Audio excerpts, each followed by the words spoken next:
அன்பார்ந்த உயிர் உறவுகளுக்கு என்னுடைய வணக்கம். இது வரைக்கும் எனக்காக சப்போர்ட் பண்ணி ஆதரிச்சவங்க எல்லாருக்குமே நன்றி.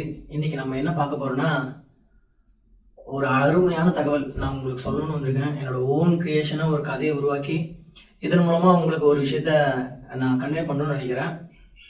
இந்த கதையை கடைசி வரைக்கும் கேட்டு எனக்கு சப்போர்ட் பண்ண போறவங்க எல்லாருக்குமே நன்றி. வாங்க நம்ம கதைக்குள்ள போகலாம்.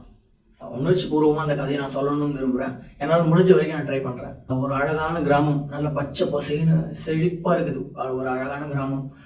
அதே சமயம் அந்த இடத்துல ஒரு தனியாக ஒரு வீடு, ஒரு அழகாக ஒரு ஓலை கொட்டாயில் ஒரு வீடு இருக்குது. அதில் ஒரு குடும்பம் அழகாக வாழ்ந்துட்டு இருக்கு.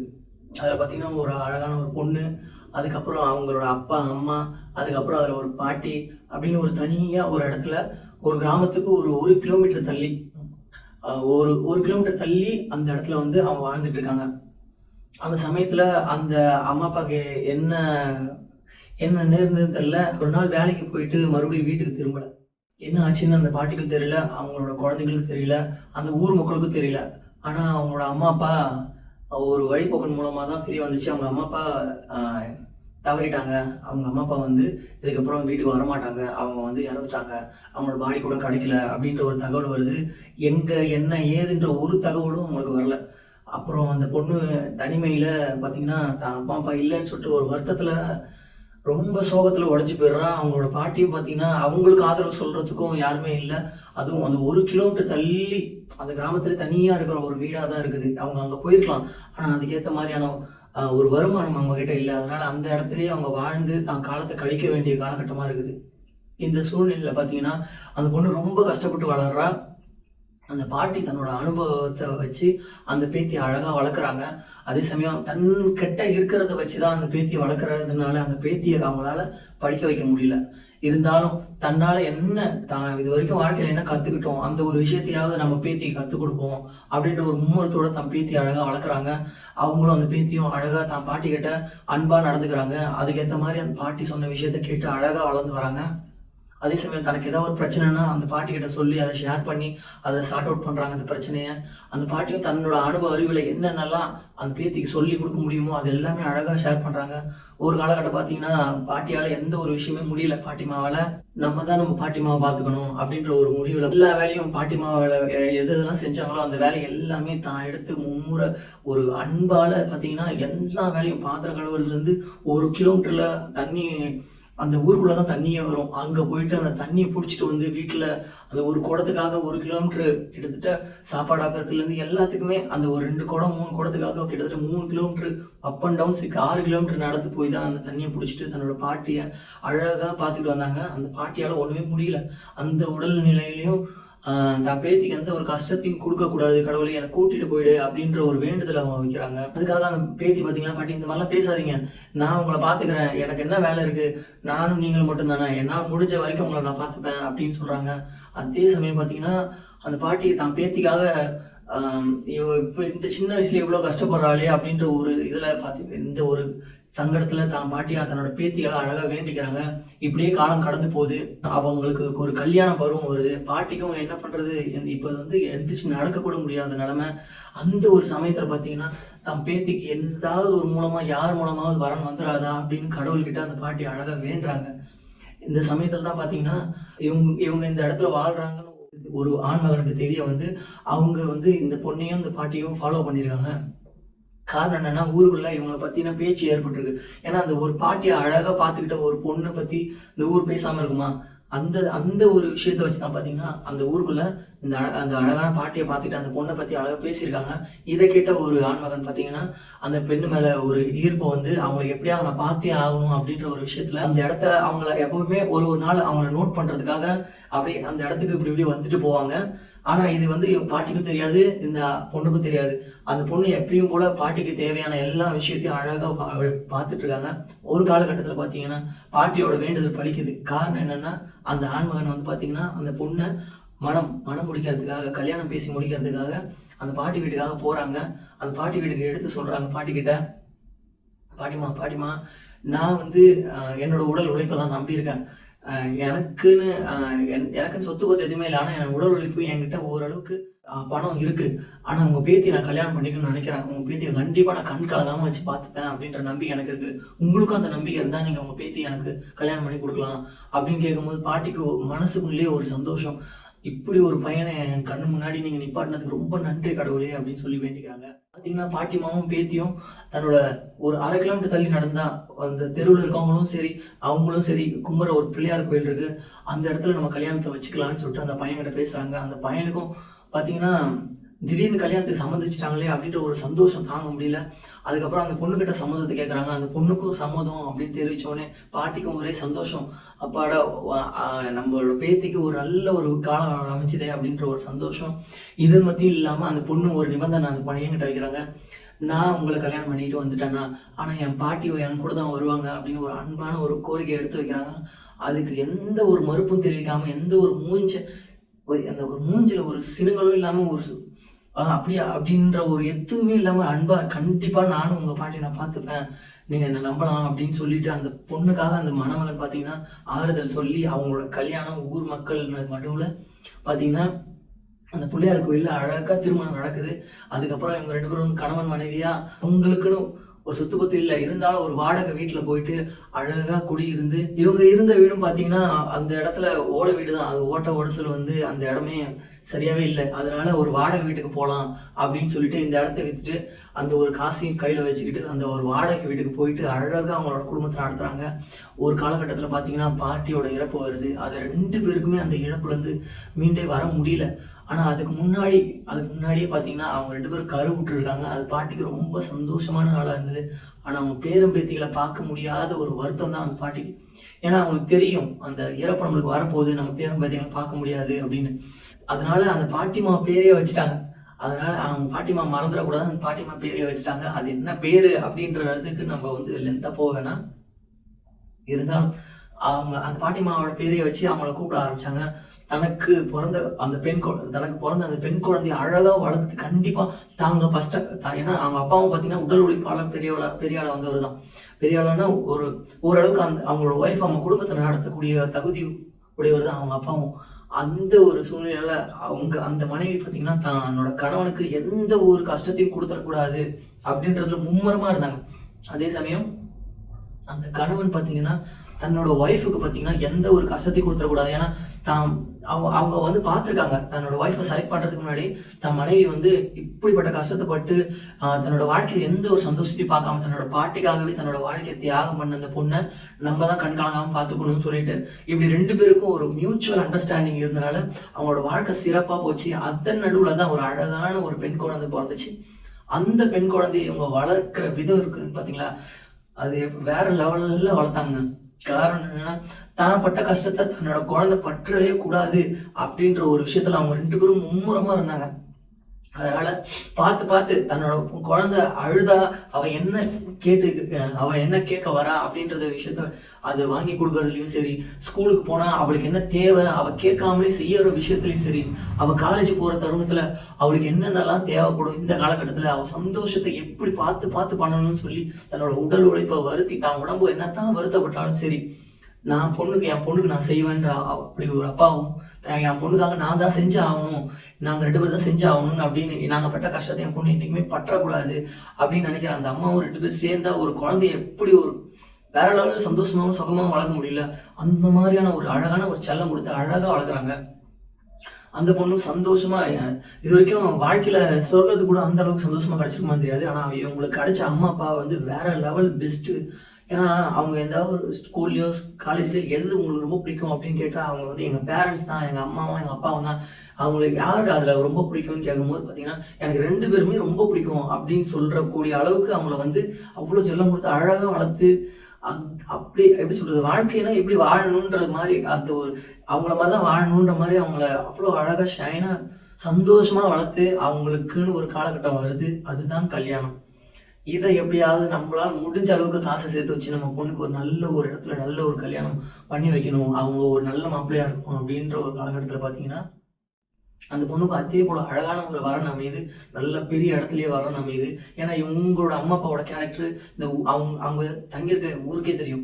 அவங்க தங்கியிருக்க ஊருக்கே அவங்களுக்கு தெரியும் போது அப்பா அவங்க அந்த பொண்ணை வந்து நம்பி அவங்களை கூப்பிட்டு போகிறாங்க. அவங்களுக்கு கல்யாணம் நடக்குது, சீரு சிறப்பும் இருக்கிறதுல கிராண்டாக தன்னால் முடிஞ்ச அளவுக்கு அந்த காசை போட்டு பார்த்தீங்கன்னா வேற லெவலில் சிறப்பாக சிறப்பிச்சிட்டாங்க. அந்த அம்மா அப்பா 2 பேருமே சிறப்பாக சிறப்பிச்சுட்டு பார்த்தீங்கன்னா தன் பொண்ணை வந்து வேற வீட்டுக்கு அனுப்பிச்சு வைக்கும் போது அவங்க கண்ணில் வந்து அந்த அந்த ஒரு எப்படி சொல்றதுங்க, தன்னோட சொர்க்கமே அவ தான்.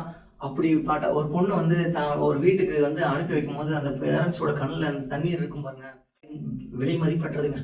அந்த மாதிரியான ஒரு அந்த ஆனந்த கண்ணீர் பார்த்தீங்கன்னா அவங்க கண்ணுல இருந்து வழிஞ்சு ஊத்துது. அந்த தருணத்துல அந்த பொண்ணோட கண்ணீர், அவ கண்ணீர் விட்டு அழுகிறத விட ஓடி வந்து அப்பாவும் அம்மாவும் கட்டி பிடிச்சிக்கிட்டான். அம்மா நான் கண்டிப்பா இங்க வருவேம்மா, நீங்க அழுவாதீங்க, நான் கண்டிப்பா வீட்டுக்கு வருவேன், நீங்க அழுவாதீங்கம்மா, நான் கண்டிப்பாக என் புருஷனை கூட்டிட்டு நாங்கள் எல்லாருமே இங்கே வந்து பார்ப்போம் அப்படின்ற ஒரு சொல்லுங்க. ஏன்னா அவங்களுக்கு வந்து வெறும் ஒரே ஒரு பெண் குழந்தை தான். அவங்களையும் வேற ஒரு வீட்டுக்கு அனுப்பும்போது அந்த பேரண்ட்ஸோட நிலை எப்படி இருக்கு பார்த்துக்கோங்க. அவங்களும் அழகாக மாப்பிள்ளை வீட்டுக்கு போகிறாங்க. போயிட்டு சில காலங்கள் போகுது. ஒரு சில ஃபோன் கால்ஸ் அப்பாவுக்கும் அம்மா எனக்கு இங்கே சந்தோஷமா இருக்கு, நான் ரொம்ப சந்தோஷமா தான் இருக்கேன் அப்படின்னு அப்படி பல மாதங்கள் செல்லும் போது பார்த்தீங்கன்னா சடனாக ஒரு கால் வருது. ஹலோ அம்மா, அந்த அந்த இடத்துல அந்த சைடில் பார்த்தீங்கன்னா அந்த பொண்ணோட அழுகை குரல். ஹலோ அம்மா, அம்மா அம்மா என்னால் சந்தோஷமாகவே இருக்க முடியலம்மா, ஏம்மா அப்படின்ற ஒரு ஒரு ஒரு கண் கடங்கி தொண்டையிலேருந்து வார்த்தை வராமல் இருந்தால் எப்படி இருக்கும்? அம்மா என்னால் சந்தோஷமாக வாழவே முடியலம்மா, நான் முன்னாடி இருந்தது உங்கள் கூட இருந்த சந்தோஷத்தை விட எனக்கு வேறு எந்த ஒரு சந்தோஷமும் என் வாழ்க்கையில் இது வரைக்கும் கிடைக்கலாமா அப்படின்ற ஒரு அழுகை கேட்டவுடனே அவங்க அம்மாவுக்கு ஒன்றுமே புரியல. பொண்ணு இவ்வளோ நாள் சந்தோஷமாக நம்மக்கிட்ட ஃபோனில் எடுத்து பேசுவாளே, இப்போ என்னன்னா அந்த அழுகை அம்மாவால் கண்டிப்பாக அதை புரிஞ்சிக்க முடியல. அந்த ஒரு அம்மாவாலையும் அது என்னம்மா சொல்கிற, எனக்கு புரியலம்மா, என்னம்மா சொல்கிறேன்னு சொல்லிட்டு நான் ஸ்பீக்கரில் போடுறேம்மா, அப்பா கிட்டையும் சரி பேசுமா அப்படின்றாங்க. இல்லைம்மா நான் வந்து அப்பா கிட்ட பேசலாமா, நான் உங்ககிட்ட பேசுகிறேம்மா, உங்ககிட்ட நிறைய விஷயம் ஷேர் பண்ணணுமான்றாங்க. அப்படி பேசும்போது அப்பா கிட்டையும் ஸ்பீக்கரில் போடும்போது பார்த்தீங்கன்னா அந்த பொண்ணு வந்து கதறி அழுகுறாங்க. அம்மா என்னால் இந்த இடத்துல ரொம்ப நாள் இருக்க முடியாது போல இருக்குமா, என்னால் சர்வேவே பண்ண முடியலம்மா, இந்த வீட்டுக்கு வந்துட்டு நான் ரொம்ப கஷ்டப்படுறதுமா, ரொம்ப ஃபீலிங்காக இருக்குமா அப்படின்னு ரொம்ப ஒரு எப்படி சொல்கிறது, ரொம்ப எமோஷ்னலாக அவங்க அம்மா கிட்ட ரொம்ப கதறி பேசுகிறாங்க. சரிங்கம்மா நான் ஃபோன் வைக்கிறேம்மா, சரிங்கம்மா நான் அப்புறமேட்டு பேசுகிறோமா அப்படின்னு கட் பண்ணி வச்சுட்டாங்க. அந்த அம்மா அப்பாவுக்கு ஒன்றுமே புரியல. இது வரைக்கும் நம்ம பொண்ணு சந்தோஷமாக சிரித்து பேசி தான் நம்ம பார்த்துருக்கோம், ஆனால் இப்படி அழுது பேசுகிறாளே அப்படின்ற மாதிரி அந்த அம்மா அப்பாவுக்கு 2 பேருக்குமே தன் பொண்ணுக்கு என்ன ஆச்சு என்ன ஏது அப்படின்னு ஒன்றுமே புரியல. அப்புறமேட்டுக்கு பார்த்தீங்கன்னா திடீர்னு ஒரு 1/2 மணி நேரம் கழிச்சு அம்மா அப்பாவும் கொஞ்சம் அப்செட்டில் இருக்காங்க, பொண்ணுக்கு ஏன் இப்படி ஆச்சு அப்படின்னு சொல்லிட்டு. அப்புறமேட்டுக்கு ஒரு 1/2 மணி நேரம் கழிச்சு அவங்க பொண்ணு ஃபோன் பண்ணுறாங்க. அந்த பொண்ணு சைட்லேருந்து சரியான அழுக, அந்த அது எப்படி சொல்கிறது, அது வேற லெவலில் அழுகுங்க. அப்படியே இந்த அம்மாவும் அப்பாவும் உருகி போயிட்டாங்க அந்த அழுகையில். என்னன்னு சொன்னால் இன்னும் லென்த்தாக வீடியோ போகும், அதனால 2 பக்கமும் அழுக. திடீர்னு ஃபோன் கட் பண்ணுறாங்க. கட் பண்ணோடனே இவங்க 2 பேருமே மனசு உடஞ்சு போயிட்டாங்க. தன் பொண்ணு சந்தோஷமா இருந்தவ இப்போ என்னடா இப்படி பேசுகிறாள்னு சொல்லிட்டு அவங்க எப்பயுமே வழக்கமாக பொண்ணோடு சேர்ந்து பக்கத்தில் இருக்க கோயிலுக்கு போகிறது உண்டு. அந்த பழைய கோயில் இல்லைங்க, பிள்ளையார் கோயில், இங்கே பக்கத்தில் இருக்க கோயில், அது முருகன் கோயில், எந்த கோயில் வேணும்னு வச்சுக்கோங்க, பக்கத்தில் இருக்க கோயில் அவங்க போய் வழக்கமாக சாமி கும்பிட்றது உண்டு. அந்த இடத்துல போயிட்டு பார்த்தீங்கன்னா எப்பயுமே தன் பொண்ணை கூப்பிட்டுட்டு வெள்ளிக்கிழமையான போயிடுவாங்க. வெள்ளிக்கிழமை வேலைக்கிழமை அது எந்த ஒரு கிழமையாக இருந்தாலும் அவங்க கோயிலுக்கு போகிறது வழக்கம். அப்படி அவங்க கோயிலுக்கு போயிட்டு அப்பாவும் அம்மாவும் பார்த்தீங்கன்னா புலம்புறாங்க, இந்த மாதிரி என் பொண்ணுக்கு ஏன் இந்த மாதிரி நிலைமை வந்துச்சு, பார்த்து வளர்த்தமே, என் பொண்ணுக்கு என்ன வேணுன்றதெல்லாம் கேட்டு வளர்த்தமே, நாங்கள் கஷ்டப்படுறது இல்லாமல் என் பொண்ணு கஷ்டப்படக்கூடாதுன்னு நாங்கள் நினச்சி வளர்த்தமே, ஏன் என் பொண்ணுக்கு இந்த மாதிரி சோதனை கொடுக்குற கடவுளே அப்படின்னு அப்படியே அடி மனசுலேருந்து அழுது புலம்புறாங்கங்க. இந்த மாதிரி அடி மனசுலேருந்து அழுது புலம்பும் போது பார்த்தீங்கன்னா அவங்க எப்பயுமே அந்த இடத்துல வந்து அவங்க பொண்ணோட வரும்போது ஒருத்தர் எப்பயுமே அவங்களை கவனிப்பார். இப்படி ஒரு அன்பான குடும்பம், அழகான குடும்பம், இந்த மாதிரி குடும்பம் எல்லாருக்கும் அமைஞ்சிட்டா சந்தோஷமா இருக்குமே அப்படின்னு எப்பயுமே அந்த கோயிலுக்கு வந்துட்டு போறவர் நினைக்கிறது உண்டு. அதே எதிர்ச்சியா பார்த்தீங்கன்னா அந்த ஒருத்தர் வரார். அம்மா நான் பார்த்துக்கிட்டே இருக்கேன், நீங்க வந்து உங்க பொண்ணோட வந்துதான் பழக்கம், உங்க பொண்ணு கல்யாணம் ஆயிடுச்சுன்னு எனக்கு தெரியும், இருந்தாலும் நீங்கள் ஒரு 1/2 மணி நேரத்துலேருந்து 1 மணி நேரம் கிட்ட நான் உங்களை பார்த்துட்டு தான் இருக்கேன், என்னம்மா இவ்வளோ வேதனையை வச்சுட்டு இவ்வளோ அழுதுட்டுருக்கீங்களேம்மா, என்னம்மா ஆச்சு உங்களுக்கு அப்படின்னு அவர். ஏன்னா அவங்க பொண்ணோட வரும்போது சிரிப்பு மட்டுமே பார்த்து அந்த அப்பா அம்மாவோட முகத்தில் பார்த்தீங்கன்னா அவர் அழுகையை பார்க்குறாரு. அப்போ அவரோட மனசா எப்படி இருக்கும், ஏன்னா அவர் அவங்கள பார்த்து ஃபீல் பண்ணியிருக்காரு, இந்த மாதிரி குடும்பம் எல்லாருமே அமைச்சிட்டா வாழ்க்கை எந்த அளவுக்கு சந்தோஷமா இருக்கணும்னு அந்த ஒரு 3ஆவது மனுஷன் நினைக்கிறாரு. இப்படி எல்லா மனுஷனும் நினைச்சிட்டாங்கன்னா வாழ்க்கையில எல்லாருக்குமே பாசிட்டிவிட்டி தாங்க. இப்படி ஒரு 3ஆவது மனுஷன் நினைக்கும் போது இவங்ககிட்ட ஷேர் பண்ணாமல் இருக்க முடியுமா? அது இவங்க ஷேர் பண்ணுறாங்க. இந்த மாதிரி என் பொண்ணு வந்து பார்த்தீங்கன்னா நாங்கள் எவ்வளோ கஷ்டப்பட்டு ஃபஸ்ட்லேருந்து சொல்ல வராங்க. இந்த மாதிரி நான் எவ்வளோ கஷ்டப்பட்டுருக்கேன் என் பாட்டி வீட்டில் இருந்து. நான் எங்கள் பாட்டிக்காக நான் காலம் ஃபுல்லாக பண்ணியிருக்கேன் அப்படின்னு அவங்க ஹஸ்பண்டு அவங்க ஒய்ஃபை பற்றி சொல்கிறாங்க. என் ஹஸ்பண்ட் இவ்வளோலாம் கஷ்டப்பட்டுருக்காங்க. அந்த ஒய்ஃபு இவங்க ஹஸ்பண்டை பற்றி அவங்ககிட்ட ஷேர் பண்ணுறாங்க. தன் பொண்ணுக்கு இந்த மாதிரி நிலைமை ஆயிடுச்சுன்னு சொல்லிட்டு மொத்தமாக அவங்களாண்ட இப்போ கிட்ட ஒரு தெய்வத்துக்கிட்ட போயிட்டு முறையிடுற மாதிரி இந்த ஒரு மனுஷங்கிட்ட முறையிடுறாங்க. அவங்களும் தலையாட்டிட்டு அப்படி அந்த அந்த ஒரு விஷயத்த கூர்ந்து கவனிக்கிறாரு. பாருங்களேன், நம்ம ஒரு விஷயத்த ஷேர் பண்ணோம்னா நம்ம வந்து அவங்களுக்கு ஆறுதலாக பேசணும் கூட அவசியம் இல்லைங்க. ஒருத்தவங்க நம்ம கிட்ட சொல்றாங்கன்னா அந்த விஷயத்த கூர்ந்து கவனிச்சிங்கனாலே போதும். அதுவே பல ஆறுதல் தரும் அவங்களுக்கு. இப்போ நடுவில் கருத்தூசி போடுறதுல மறுபடியும் கதைக்குள்ள வருவோம். பார்த்தீங்கன்னா கூர்ந்து கவனிக்கிறாரு. ஒவ்வொரு விஷயத்தையும் கேட்டு அதை கவனிச்சு நீங்கள் கொஞ்சம் நான் சொல்கிற ஒரு விஷயத்த கேட்பீங்களாம்மா அப்படின்னு அந்த 3ஆவது மனுஷன் பார்த்தீங்கன்னா, அம்மா நீங்கள் வந்து சாமியை நம்பி வந்துட்டீங்க. அந்த சாமி கண்டிப்பாக உங்களை கைவிடாது. இது வரைக்கும் உங்கள் முகத்தில் சிரிப்பை மட்டுமே பார்த்தா அந்த சாமிக்கு உங்கள் கண்ணில் அந்த அழுகையும் அந்த ஒரு சோகத்தையும் பார்க்க விரும்புமா? நீங்கள் முதல்ல அந்த கண்ணை தொடைங்க அப்படின்னு சொல்கிறாரு. அதுக்காக அப்படி போகிறாங்க, கண்ணை துடைக்கிறாங்க. அதுக்கப்புறம் அவர் சொல்ல வர்றாரு. அந்த சொல்கிற விஷயத்த பார்த்தீங்கன்னா அவங்க கூர்ந்து கவனிக்கிறாங்க. அவர் சொல்லக்கூடிய விஷயத்தில் 1000 அர்த்தங்கள் இருக்குன்றதை அவங்க புரிஞ்சுக்கிறாங்க. அது என்னன்றது நம்ம ஒன்று ஒன்றா சொல்லுவோம். நான் ஒன்று ஒன்றா சொல்கிறேன், நீங்கள் கேட்டேன். அம்மா, இது வரைக்கும் உங்கள் வாழ்க்கையில் நீங்கள் சொன்ன விஷயத்தெல்லாம் நான் கேட்டேன். இறைவன் பார்த்தீங்கன்னா நீங்கள் வந்து இந்த கோயிலில் வந்து இருக்கீங்கன்னு உங்களுக்கான நம்பிக்கை இருக்குது. இந்த கோயிலில் இறைவன் இருக்காரு, அவர் நம்ம வேண்டுதலை கேட்டு நம்மளுக்கு சந்தோஷத்தை கொடுக்குறாருன்ற நம்புறீங்க. அதில் ஒரு எல்லளவும் எந்த ஒரு டவுட் இல்லைம்மா. ஆனால் நான் ஒன்று சொல்லுவேம்மா, இறைவன் என்றைக்குமே இந்த கோயிலில் மட்டும் இல்லைம்மா, உங்கள் வாழ்க்கை ஃபுல்லாக உங்கள் கூடவே இருந்திருக்காரு. ஆனால் அந்த இறைவனை நீங்கள் பார்க்க தவறிட்டீங்க. அந்த அம்மாவுக்கு ஒன்றுமே புரியல. ஏன்னா இந்த மாதிரி ஞானவான்கள்லாம் ஞானமாக பேசினா ஒரு சாதாரண மனுஷங்களுக்கு புரியாது. அது புரிஞ்சுக்கணுன்னா இன்னும் ஒரு கவனமாக கூர்ந்து கவனிக்கணும். அப்படி அதே போல் அவங்க அம்மாவும் அப்பாவும் நல்லா கவனமாக கூர்ந்து கவனிச்சாங்க. ஏன்னா அந்த சோகத்தில் என்ன பண்ண முடியும்? தன்னோட ஆறுதல் எல்லாமே ஒரு மனுஷங்கிட்ட சொல்லியிருக்கோம். அப்போ அந்த மனுஷன் என்ன சொல்ல வராருன்றதை அழகாக கூர்ந்து கவனிக்கிறாங்க. இன்னமும் அவங்களுக்கு ஞானம் பிறக்குது இப்போ அவர் பேசுகிற விஷயத்தினால. இந்த பாருங்க, உங்க கூடவே உங்க கடவுள் இருந்திருக்காரு. கடவுள் இறைவன் எதா இருந்தாலும் ஒரு அப்பாற்பட்ட சக்தி, நமக்கு அப்பாற்பட்ட சக்தி உங்க கூடவே இருந்திருக்காரு. ஆனா நீங்க என்ன பண்ணிட்டீங்க? உங்க கூட இல்லாத விஷயத்த உங்க பொண்ணுகிட்ட சொல்லி அனுப்பிச்சிட்டீங்க. அதனாலதான் உங்க பொண்ணு இந்த அளவுக்கு கஷ்டப்படுறா. இதுக்கு ஒரு காரணம் நீங்களும் ஒரு காரணம் தானா அப்படின்னு சொல்லும் போது அந்த அம்மாவுக்கு அப்பாவுக்கும் தூக்கி வாரி போட்டுச்சுங்க. இப்ப என்னங்க இவ்வளவு விஷயம். அது சும்மா ஒரு காமெடி எடுத்து போடுறேனே, பொத்தி பொத்தி வளர்த்த மேகலை அதுக்கு இன்னும் வெக்கம் விட்டு போகல அப்படின்ற மாதிரி. சாரிங்க, இந்த மாதிரி காமெடி போட்டது. ஐயோ, பாருங்களேன், என்ன சொல்றீங்க? தெய்வம் எங்க கூட இருந்துச்சா? தெய்வம் எங்க கூட இருந்திருந்தா ஏன் என் பொண்ணுக்கு இப்ப இந்த கஷ்டம் வந்திருக்க போகுது? இது வரைக்கும் ஊர் உலகமே கண்ணு போடுற மாதிரி என் பொண்ணை நாங்க பார்த்து பார்த்து வளர்த்தையா. நாங்க வந்து தப்பு பண்ணிட்டோம் ஐயா. ஐயா, தெய்வம் எங்க கூடவே இருந்து எங்களுக்கு நல்லது பண்ணாம போயிடுச்சாயா? அம்மா, தெய்வம் உங்க கூட இருந்து உங்களுக்கு நல்லது பண்ணாம போலாமா?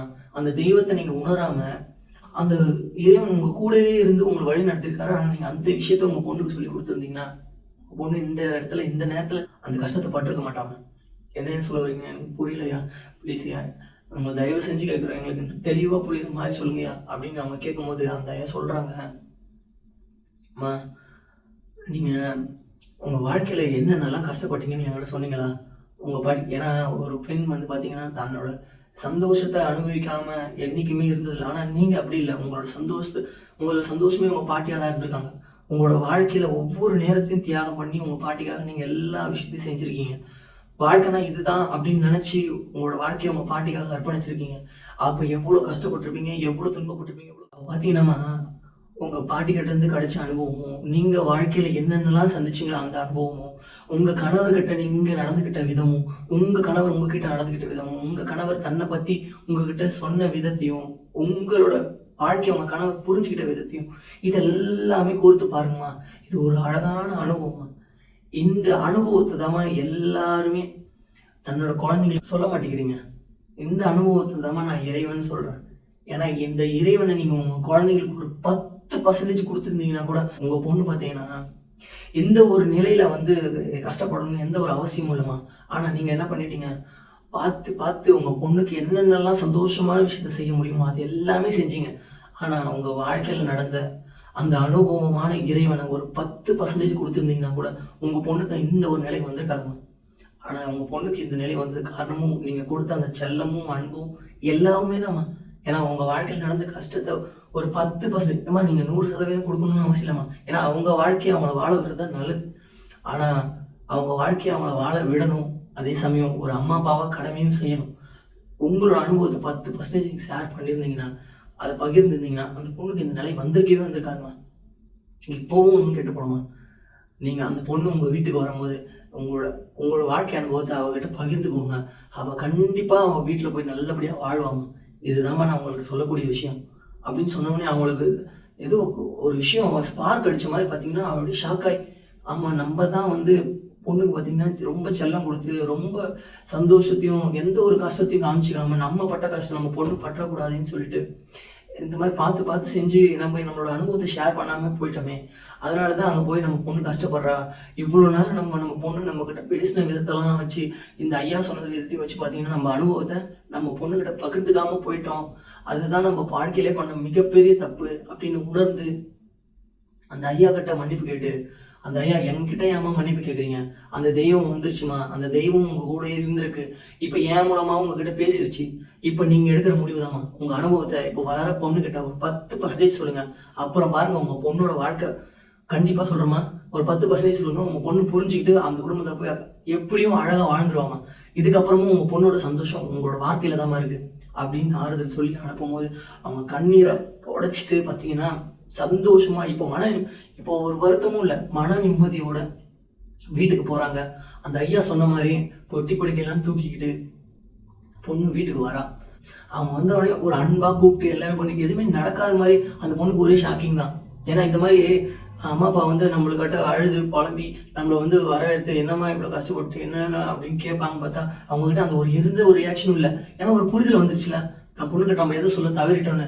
அதனால அவங்களை கூப்பிட்டு சாப்பாடாக்கி போட்டு அவங்கள உட்கார வச்சு அதுக்கப்புறம் அவங்க 2 பேரும் சொல்ல ஆரம்பிக்கிறாங்க. அதுதாங்க அவங்க வாழ்க்கையில் நடந்த அனுபவத்தை சொல்றாங்க.